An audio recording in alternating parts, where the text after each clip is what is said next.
At a time when all newspapers want to write a think piece on juvenile delinquency, point out on the usual places, ignore the nuances, ignore racist and classicist systems, Skinny draws a picture of despair.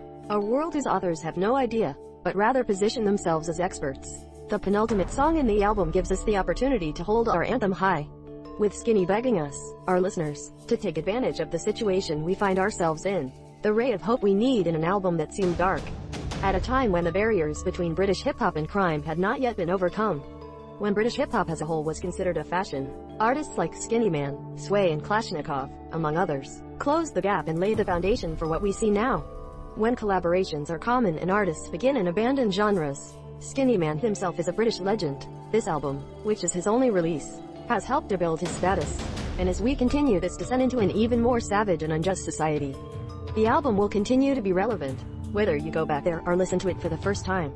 Throughout the rest of the album, Skinny plays a broken system as those who grow up in the booths get tired of the racist presence of the police and become suspicious and paranoid. The album's classic status means that it was called by people who have no idea of Skinnyman's story and his time in the British hip-hop scene, including me at the time. But if you look back, it makes sense. Skinnyman is obviously a white rapper, but not a white rapper. His race has never been at the top of his music. It is not his point of sale.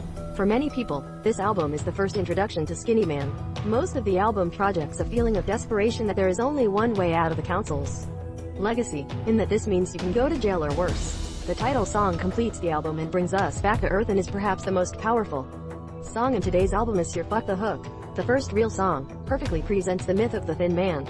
It makes stories about the vicious circle of the prison system that locks people in and leaves them in the same situation as before, often leaving them with no choice but to resort again to crime to get out of it.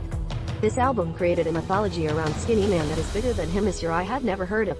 Skinnyman, my greatest source of British music, and even that was rare because I didn't have Sky. But this song immediately caught my attention. A Westwood 2 song is called Straight Outta Jail, by an artist named Skinnyman.